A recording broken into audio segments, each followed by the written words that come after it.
जन्म हुआ ये भाग्य के अधीन नहीं है, ये नवीन भाग्य निर्माण करने के लिए है।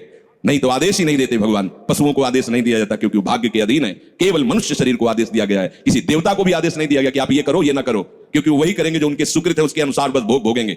आगे कुछ नहीं कर सकते, नवीन कर्म नहीं कर सकते, न नारकी की कर सकते हैं, न स्वर्ग के कर सकते हैं। सब अपने अपने परिणाम को केवल भोग रहे हैं। यहां परिणाम उपस्थित करने का अवसर है। आप जो चाहो अपना परिणाम कर सकते हो। आप चाहो नरक जाओ, चाहे स्वर्ग जाओ, चाहे नारायण बन जाओ, जो चाहो कर सकते हो। मनुष्य शरीर है तो ऐसा शास्त्र स्वाध्याय और पंडिताई ज्ञान किस काम का जो भगवत प्राप्ति प्रारब्ध पे छोड़ दे। तो कुछ जन हैं जो शास्त्र स्वाध्याय करके या संतों की वाणी सुनकर इस विचार में आते हैं कि मुझे क्या करना चाहिए, परिवार का पोषण या भगवत प्राप्ति। दो विभाग कर लिए इसलिए खतरा है, निर्णय नहीं कर सकता। और सही पूछो तो दो विभाग है नहीं, एक ही बात है। समझ जाओ तो वहीं वहीं भगवत प्राप्ति हो जाएगी। अब उसके विचार में आता है कि अभी तो ब्याह हुआ है, या अभी छोटे छोटे बच्चे हैं, या अभी बच्चों का ब्याह किया है, अभी नए हैं, क्या जाने संसार का, मेरी आवश्यकता है, नहीं तो संसार इनको परेशान कर देगा। और वो अपने अहम जनित कर्ता भाव से ऐसा बंध जाता है कि निर्णय ही नहीं कर पाता। श्री चरणदास जी कह रहे हैं, ए भाई समझो, जिस कर्तव्य को तुम विचार करके झूठे भाव को कर्तव्य मान रहे हो, अरे माया के दीवाने, अरे हिया नहीं रहना, करना अंत पयाना। यहां से जाना है, यहां से जाना है। ये भूल जाते हैं। माया की ऐसी भूल भुलैया है कि हमें शरीर में राग और शरीर संबंधियों के राग में सुख मिलने लगता है और लगता है कि मैं अविनाशी हूं। वैसे मैं तो अविनाशी ही है, पर विनाशी को लेकर मैं ये भूल कर बैठता है। और जिसको पकड़ा है वो सब विनाशी, सब विनाशी। गो गोचर जहां लग मन जाई, तो सब माया जानो भाई। दुनिया में लाखों का मेला जुड़ा, हंसा जब जब उड़ा तो अकेला उड़ा। समझो, ये माया की चाल है जो तुम्हें समझने नहीं दे रही। अरे भाई समझो, समझो, अरे माया के दीवानों, यहां से हमें जाना है, जाना है। कुछ साथ नहीं ले जाना है, कोई साथ नहीं जाएगा। बस तुम फंस गए हो मोह दलदल में। ये कुटुंब का मोह ऐसा मोह है कि कैसे तुम्हें बताएं। याद ही नहीं आती कि मुझे जाना है, याद ही नहीं आता कि सब छूटना है। ये समझ में नहीं आता कि मैं आया किस लिए। बड़ी विचित्र भूल भुलैया है। मोह कुटुंब के अवसर खोयो। दो बातें आती हैं, परिवार का पालन पोषण, ये धर्म पालन करूं, या हरि का भजन करके भगवत प्राप्ति करूं। तो बोले मोह कुटुंब के अवसर खोयो। अवसर मिला है तुमने, भलो पायो दांवरे, चूक ना अवसर प्यारे, भलो पायो दांवरे। बड़ा अच्छा अवसर मिला है भजन करने का, चूक गए तो फिर पछताना पड़ेगा। हरि की शुद्ध बिसराई। अब वो निर्णय करता है परिवार के पोषण का, क्योंकि मोह ममता है।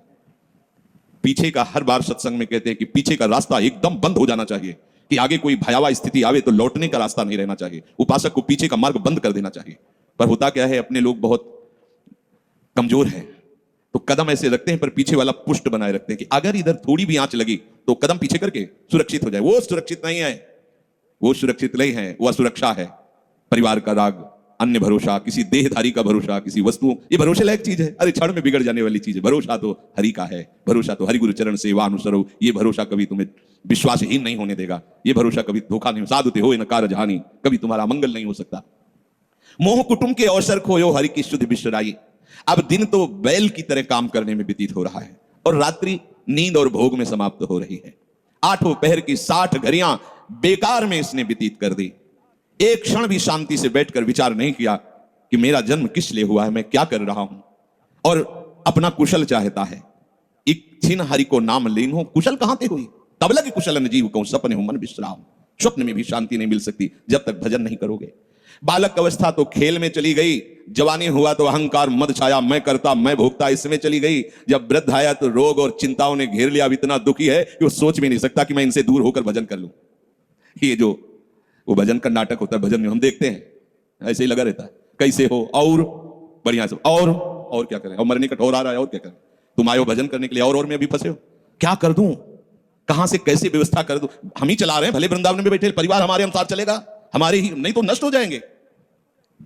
आए हैं वनवास करने के लिए, भजन करने के लिए, पूरा का पूरा प्रपंच दिमाग में पता लगता है। वृद्ध भय चिंताति उपजी, दुख में कछु न सुहाता। अरे भूल क्यों रहे हो, चेतो। साधु चिताता है जगत को, चेतो। काल रूपी शिकारी धनुष पर विष का बाण चढ़ा चुका है, तुम ठीक निशाने पे हो, होश में हो जाओ। अगर अब कोई तुम्हें निशाने से बचा सकता है तो काल का भी महाकाल हरि बचा सकता है, दूसरा कोई नहीं। आए अचानक बांधे, यम के दूत आकर अचानक बंधन में डाल करके ले जाते हैं। अब वो निर्णय कर रहे हैं, झूठे जग से नेह छोड़कर साचो हरिनाम उचारो। चरणदास सुखदेव कहते हैं अपना भला विचारो, इसी में अपना भला है। तो क्या करें, घर परिवार छोड़कर तुम्हारी तरह बाबा जी बन जाए। बाबा जी बनने से भगवत प्राप्ति नहीं होती। अगर आप बाबा जी बाहरी बात को ले रहे हैं तो उसको समझ लीजिए, बाबा जी बनने से भगवत प्राप्ति नहीं होती, प्रभु के होने से भगवत प्राप्ति होती है। वो आप चाहे गृहस्थ वेश में रहकर बनो या आप विरक्त वेश, दो मार्ग शास्त्रों ने स्थापित किए हैं, वो प्रभु के लिए। अगर वेश बदल लिया है और परिवार का राग है, भोगों का राग है, संसार की सत्यता का भान हो रहा है कि सब सत्य है, कोई फर्क नहीं पड़ता। वेश परिवर्तन से कोई फर्क नहीं पड़ता। गधे की पीठ में चाहे मिट्टी ला दो, चाहे कबाड़ ला दो, चाहे बेद ला दो, उसको बाहर से मतलब है। शरीर में चाहे लाल कपड़ा पहनो, चाहे सफेद पहनो, चाहे काला पहनो, चाहे नीला पहनो, चाहे पीला पहनो, ये तो वस्त्र है। आपका उद्देश्य क्या हुआ, आपका अपनापन कहां गया, ये खास बात है। कहीं ऐसा नहीं लिखा कि बाबा जी बनने से वो मोक्ष पद प्राप्त, नहीं। जहां संत की बात आएगी वहां लक्षण होंगे, जहां भगवत प्राप्ति की बात आएगी वहां मन का प्रभु में तन्मयता होना, प्रभु में डूबना, प्रभु के चिंतन में मगन होना होगा। वो चाहे गृहस्थ हो चाहे विरक्त हो, दोनों के।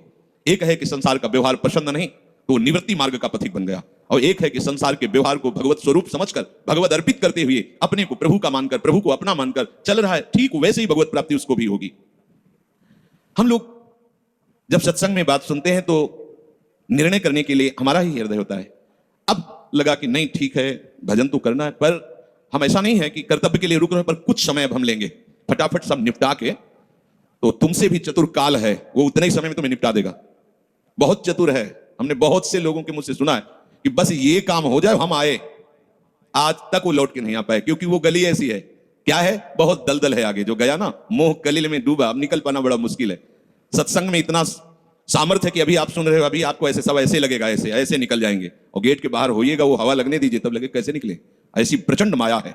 इसीलिए तन ही राख सत्संग में तो मन ही प्रेम रस भेयो, तब मन प्रेम रस में बराबर सत्संग होता रहे, बराबर साधु संग मिले। ऐ साधु, ये तमाशा है, तमाशा बस 2 घड़ी का तमाशा है, का तमाशा है। यहां जितने इकट्ठे हुए हो ये सब मिल नहीं सकते। माता पिता भाई बंधु सब बिछुड़ते चले जा रहे हैं। जो यहां आकर सब इकट्ठे मिले हो ये कभी इकट्ठे नहीं रह सकते। ये कुछ समय का है। संतों ने इसे 2 घड़ी का है, ऐसे ऐसे व्यतीत हुआ। हम लोग परिवार को अपना मैं मानकर, मेरा मानकर के जो पोषित कर रहे हैं वो कुछ समय के लिए है। जैसे नाव नदी के ऊपर बाट बटाऊ आवे, मिल मिल जुदे हो ये पल माही आप आपको जावे। जैसे नदी पार करने के लिए 50 लोग इकट्ठे हुए नाव में बैठे, नाव किनारे पहुंची, सब अपने अपने मार्ग को चले जाते, कोई किसी का साथ नहीं देता है। ऐसे ही मृत्यु का समय आया, आप कितना भी प्यार करो वो लौट के आपसे पूछने के लिए नहीं आएगा आप कैसे हो, या आपने कितना भी सबके लिए किया है, मोह से युक्त होकर अपना जीवन, विशेष जीवन आपने दे दिया, लेकिन आपकी क्या दुर्गति होगी किसी को कोई परवाह नहीं है। फूंक ताप के 10-5 दिन में वो जो दिन क्रिया हुई, इसके बाद सब मौज मस्ती में होते हैं। कोई तुम्हारा चिंतन, कोई तुम्हारा नाम नहीं लेगा, कोई तुम्हारे लिए आंसू नहीं बहाएगा। वो अगर कोई रोता है तो हमने सुना है कैसे रोता है। आज तक हमने जो कहा वही इन्होंने पूरा किया, मतलब अपनी कामनाओं की पूर्ति के लिए रोता है। अब कौन हमारी बात सुनेगा। तुम कितना हमें चाहते थे, कोई नहीं उतना चाहता। क्या कह के रो रहा है, क्या कह के रो रहा है, अपनी कामनाओं की स्वार्थ की पूर्ति के लिए रो रहा है, तुम्हारे लिए नहीं रो रहा। वो ये भगवान का बगीचा है, संसार रंग बिरंगे फूल हैं। कुछ तो कली ही मुरझाकर नष्ट हो जाती है, कुछ फूल खिलकर नष्ट हो जाते हैं, कुछ में ऐसी सुगंध आती, थोड़ा सुगंध फैलती, वो भी नष्ट हो जाते हैं। ये बगीचा केवल देखने में सुहावना लगता है, बड़ा भयावना। इसमें मृत्यु का तांडव हो रहा है। आप देखो प्रतिपल मृत्यु भयावा, पर कैसी माया है। सामने वाला पतिंगा जला फिर भी वो जाके उसी में चलता है। ऐसे फूंक के आ रहे हैं एक को, और उनको ये वैराग्य नहीं हो रहा कि मेरे शरीर की भी यही दशा होनी, मुझे कुछ कर लेना चाहिए, ऐसी कुछ कर लेना चाहिए जिससे हम कालातीत अवस्था को प्राप्त हो जाए। क्यों नहीं कर पाता। दारा सुत संपत्ति को सुख ज्यों मोती ओस बिलावे, यहाँ ही मिले और यहाँ ही नासे, ता क्यों क्यों पछतावे। अरे भाई, ये पुत्र और परिवार का मिलन और ये सुख ऐसा है जैसे पत्ते में ओस की बूंद, कितने सेकंड में ढल जाएगी कुछ पता नहीं। ऐसे ही है। बड़े हर्षित हो रहे हैं, बाजे बजवा रहे हैं, बहुत दिनों बाद लड़का हुआ है, फूले नहीं समा रहे, और काल की अवधि बहुत अलू खत्म। अब वो बूंद जो है पत्ते में गिर गई। अब किस बात को लेकर यहां खुशी मनाई जाए, किस बात को लेकर हम यहां गर्व करें। बहुत सावधानी की जरूरत है। जो यहां मिला वो यहीं छूट जाएगा।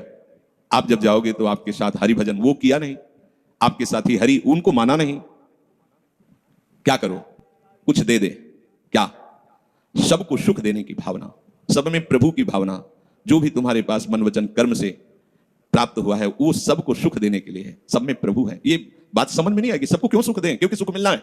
आप सिद्धांत समझो, आप सबके सुखों को खींच करके उनको दुख देकर सुखी होना चाहते हो तो वो दुख लौटकर बड़ा भारी रूप रख करके आपको भोगना पड़ेगा। आप दूसरे को सुख दिए तो सुख लौट के बड़ा भारी सुख आपको देगा। ये सिद्धांत है, समझो ना। पर समझ ठीक है नहीं, तो हम दूसरे को दुख दे करके अपने को सुखी मानना चाहते हैं तो वो दुख बहुत बड़ा रूप रख के आता है और हम दुखी हो जाते हैं। नहीं, आज तक तो सब लोग सुख के लिए ही कर रहे हो, तो सुखी हो जाना चाहिए, मतलब गलत है, कहीं ना कहीं सिद्धांत गलत है। सत्संगति को लाभ बड़ो है, साधु भक्त समझावे, चरण दास ही राम सुमिर ले, गुरु सुखदेव बतावे। चरण दास जी कह रहे तुम्हारा परम हितकारी हरि है, उसी से नेह लगा लो, सदगुरु के वचनों पर विश्वास करो, प्रभु के नाम का निरंतर रटन करो। अब ये बात हमारी समझ में आई सत्संग के द्वारा कि हमारे जीवन के जो दो उद्देश्य बन रहे थे कि एक तो क्या करें, परिवार का पोषण करें या हरि भजन करें। तो दो भाव जो बने थे उनको तो मिटा दो, दो है ही नहीं। घर गृहस्थी में जो है बिल्कुल उसे बंधनकारी मत समझो, प्रभु का सब कुछ मानकर नाम सुमिरन करते हुए जो सेवा करो। अरे बड़ा आनंद आता है। आपको लगता है कि बैठकर भजन होता है, बिल्कुल ये मन की चाल है, नहीं होता। मन को भजन में नहीं लगाओगे तो चाहे पड़े रहो चाहे बैठे रहो, भजन नहीं होने वाला। और अगर भजन में लगाओगे तो फावड़ा चलाते हुए भजन होगा।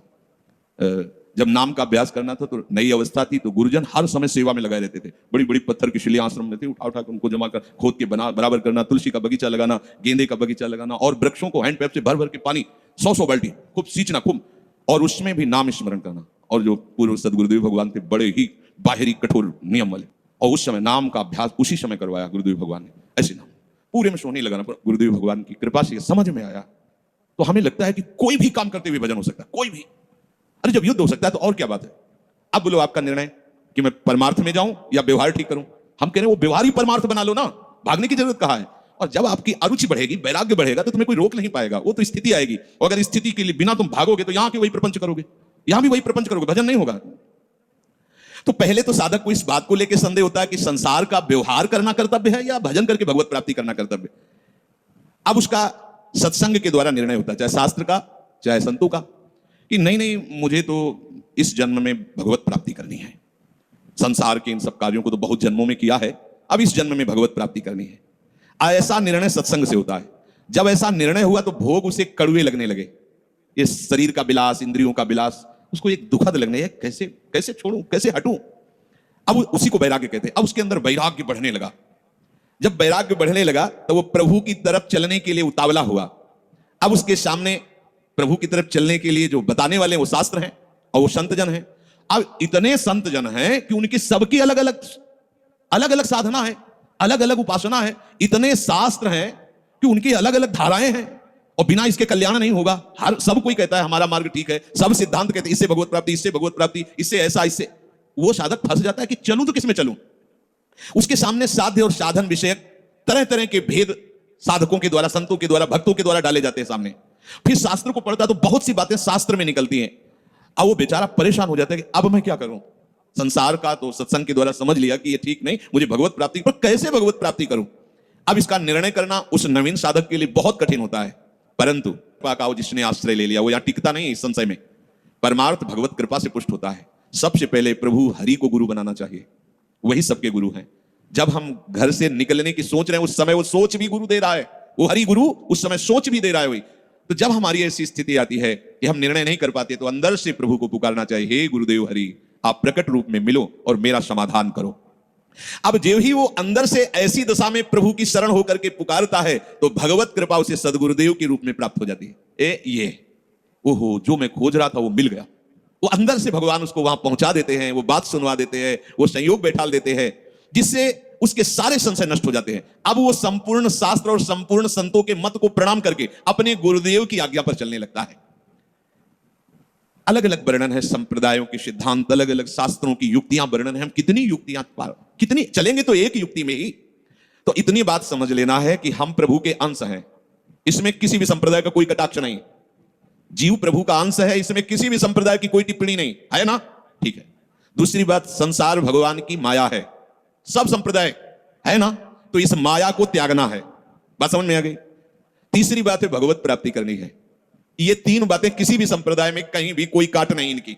हम प्रभु के अंश हैं, ये संसार माया के द्वारा रचित है। संसार का, संसार के भोगों का त्याग करने वाला ही भगवत प्राप्ति के योग्य होता है। भगवत प्राप्ति करना हर संप्रदाय का लक्ष्य है, चाहे उपासना कुछ भी हो। संसार का त्यागना हर संप्रदाय का लक्ष्य है। कोई भी आप शास्त्र सिद्धांत या संप्रदाय देखिए, संसार के भोगों का, संसार की आसक्ति का त्याग, और हम प्रभु के हैं, ये सिद्ध बात है। किसी भी संप्रदाय में हो, जीव भगवान का अंश है, ये निश्चित बात है। तो ऐसा निर्णय गुरुदेव की कृपा से स्वाभाविक हो जाता है कि अब सब सिद्धांतों को भले सुन लें, लेकिन हमें चलना का हमें पता है। हमारे गुरुदेव ने हमें बता दिया है, हमारे माई श्यामा जी को राज, हमें चलना है। राहु को काहू मने दिए, पर मेरे प्राणनाथ श्री श्यामा शपथ करो तृण छिए, मन क्रम वचन त्रिशुद्ध सकल मत, हम श्री हित हरिवंश उपासी, हा हरि रा राधा वा वृंदावन सा सहचरी। साधक की बुद्धि गुरुदेव के प्रताप से उपासना में निश्चल हो जाती है। एक एक बात को समझिए, प्रभु कह रहे जिस काल में शास्त्रीय मतभेदों से विचलित हुई तेरी बुद्धि निश्चल हो जाएगी, परमात्मा में अचल हो जाएगी, उसी काल तू योग को प्राप्त हो जाएगा। कैसे होगी निश्चल? अगर हम शास्त्रों में भटकते रहो, कई बार समझने के बाद भी यह निश्चय होता था कि ये आश्रय ठीक है या अहम ठीक है, क्योंकि जब एक हम बहुश्यामा वही ब्रह्म बहुत रूप, मैं भी तो ब्रह्म हूं ना, मैं भ्रम से अपने को अंश मान रहा हूं, भ्रम से अपने को जीव मान रहा हूं, भ्रम से अपने को शरीर मान रहा हूं, वही हूं। सेवक से विभाव बिन भव न तरी उर्गारी, काकभूषण जी कह रहे बिना सेवक और स्वामी के भाव के संसार से तरा नहीं जा सकता। एक में है सेवक स्वामी भाव के बिना नहीं तरा जा सकता, और एक है कि जब तक सेवक स्वामी भाव भेद है तब तक अविद्या है, अविद्या है तो मोक्ष नहीं। बड़ा झंझट है, बड़ी समस्या है, उसका समाधान केवल गुरुदेव के वचन से होता है। मोक्ष मूलम गुरु कृपा, वो बता दे ऐसे चलो, बस दूसरे के लिए सुनना, दूसरा कोई गलत नहीं है। बहुत से मार्ग हैं, बहुत से संप्रदाय हैं, बहुत से सिद्धांत हैं, हम सब संप्रदाय, सब सिद्धांत, सब मार्गों को एक साथ नहीं निर्वाह कर सकते, एक मार्ग में चलेंगे। तो जो हमें गुरुदेव मिले भगवत प्रेरणा से, उनके द्वारा बताई हुई साधन पद्धति में अपनी बुद्धि निश्चल कर दे। निश्चल कोटि जन्म लग रगर हमारी बरऊ शंभुनता राहु कुमारी, इसे निश्चलता कहते हैं, इसे अटल कहते हैं। चाहे जितनी परीक्षा ले लो, चाहे जैसा दुख दे दो, चाहे जैसा प्रलोभन दे दो, लेकिन अब अपने प्रियाजू के गोरे चरणारविंद के सिवा अन्य आश्रय नहीं ले सकते। ये अचल बुद्धि हो गई। साधक की बुद्धि निश्चल हो जाती है कि अब तो मुझे केवल प्रिया प्रीतम का नाम रटना है, प्रिया प्रीतम की सेवा करनी, प्रिया प्रीतम के भरोसे में रहना और प्रिया प्रीतम के पास ही जाना है। ये निश्चय लगभग ऐसा तो हो गया होगा, क्योंकि सत्संग सुन रहे हैं बहुत काल से। कई बार सत्संग में कहा चित्त का समाधान हो जाना ही उपासना की परिपक्वता है।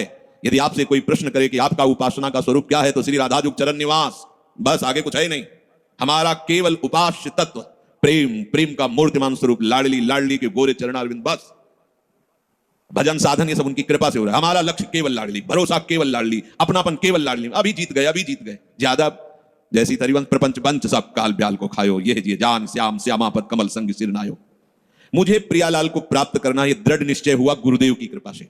ऐसा दृढ़ निश्चय होने वाली बुद्धि को अचल कहते हैं। जब दृढ़ निश्चय हो जाता है तो साधन अब सिद्धावस्था में परिणित होने लगता है। ध्यान रखना, जब तक ये करें कि ये करें कि ये करें कि ये करें, ऐसा चलता रहता है, तब साधक रहता है। और जब ये निश्चय हो गया है, अब उसका साधन सिद्धावस्था की तरफ जा रहा है, क्योंकि अब उसको निश्चय की जरूरत नहीं, वो हो चुका है। प्यारे जो वृंदावन धाम, नाम रूप लीला उनके गुणों का गायन, ये हमारा तय हो चुका है, इसमें कोई मिलावट नहीं होगी। अब साधन नहीं हो रहा, अब वो धीरे धीरे परिपक्व हो रहा है, गाढ़ हो रहा है, वो सिद्धावस्था की तरफ जा रहा है। तभी प्रभु कह रहे हैं कि बुद्धिस्तदा योग मवाप्स्यसि, अब वो योग को प्राप्त हो